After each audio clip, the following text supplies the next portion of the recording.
En fait, deux possibilités nous sont offertes. Donner de son vivant, c'est-à-dire ce que j'appelle la transmission à effet immédiat.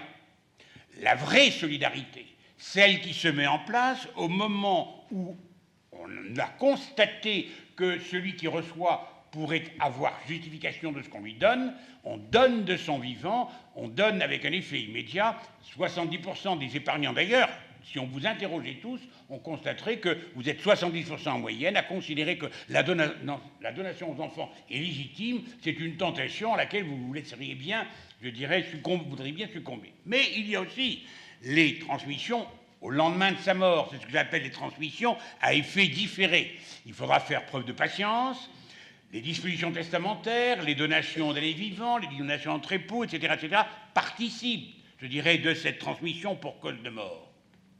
Sauf que l'on fait un constat, c'est que compte tenu de l'allongement de la durée de vie, l'héritage, c'est-à-dire la transmission pour cause de mort, la solidarité après ma vie, la solidarité intervient de plus en plus tardivement. D'où l'envie d'anticiper la transmission naturellement différée autour du décès en donnant entre vifs, sans attendre. Oui, mais chaque fois que cette envie, vous la ressentez, que vous la partagez en couple, attention, ne vous laissez pas aller trop facilement à ça. C'est là où l'intervention de votre notaire peut être de bon conseil. Oui, parce que donner, c'est prendre un risque majeur. C'est le risque d'avoir donné trop tôt. Et donc, de manquer pour une fin de vie qui n'en finit pas de durer.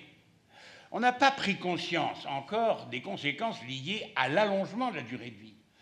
Aujourd'hui, tout le monde le sait, mais on n'en a pas tiré les conséquences voulues. On est conduit à vivre de plus en plus longtemps. Regardez, il y a 2 ans, qui d'entre vous m'aurait donné l'idée que je serais là aujourd'hui ? J'en avais vu qui, à l'époque, me condamnait déjà, vu mon grand âge. J'avais 74 ans. Eh bien non, vous voyez, j'ai pris 2 années de plus, 76 ans, toujours vif, toujours capable, je dirais, de résister. Et je vous donne rendez-vous, dans 2 ans, bien sûr. C'est le président, vous pourrez recommencer. Je serai là, Jean-Michel. Nous serons là tous les deux. Toi, tu n'as pas beaucoup de mérite vu ton jeune âge. Mais moi, c'est déjà plus mérite. C'est prendre le risque d'avoir donné trop tôt et donc de manquer. Ce que j'ai donné, je ne peux pas le conseiller. Je l'ai donné, je ne l'ai plus. Donc de manquer pour une vie qui n'en finit pas de durer. Le plus difficile, je dirais, n'est pas de faire un cadeau, mais de le regretter, disait Jules Romain. N'oubliez pas Cicéron, je crois que je vous l'avais déjà cité cette phrase que j'aime beaucoup. La vieillesse est noble. Je me l'adresse à moi-même. Lorsqu'elle se défend elle-même, j'attends rien de personne, lorsqu'elle garde ses droits sur ses biens, j'ai eu le mérite de les accumuler, j'en garde les maîtrises, ne se vend à personne et jusqu'au dernier souffle, domine tous les siens. Je répète ça régulièrement à mes enfants, dans les réunions de famille, si vous voulez, pour leur dire la vraie réalité de la vie, c'est qu'ils devront faire preuve de patience, ils devront attendre.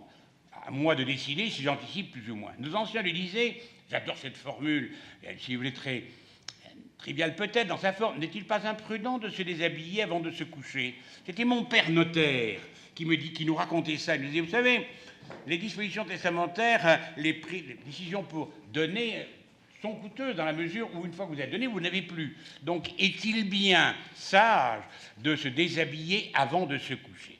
Sauf que l'envie de donner est forte.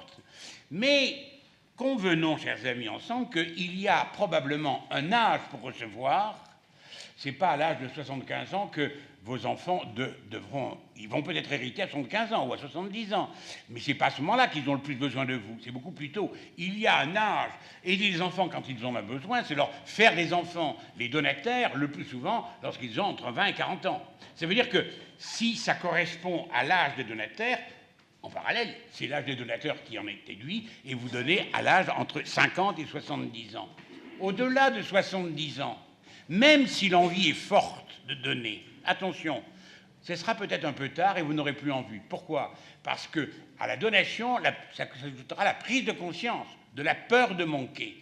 Et vous allez subir, je dirais, si vous n'avez pas donné suffisamment tôt, et si vous dites, dans le fond, est-ce que je me rattrape? Et c'est là où vous allez vivre un moment désagréable, en disant, oui, mais est-ce pas trop tard? Hier, c'était trop tôt, et aujourd'hui, est-ce pas trop tard? Si je donne, je n'ai plus, j'ai peur de manquer. Et c'est vrai que la peur de manquer participe, je dirais, d'une mise en cause de la qualité de survie. Donc, sachons donner, si les enfants en ont besoin, au moment opportun. Aider les enfants quand ils en ont besoin, je dirais lorsqu'ils ont entre 20 et 40 ans, et nous lorsqu'on a entre, je dirais, 50 et 70. Après, reconnaissons que on entendra souvent « Oh là là, il en a bien assez pour bien nous en donner ». Il ne faut jamais imposer l'esprit de la donation, il faut que l'envie soit réelle, sincère, maîtrisée et totalement voulue. À chacun d'entre nous de décider s'il peut donner, s'il sait donner, si l'âge de la donation n'est pas passé, si elle est passée, surtout gardez-vous bien de donner.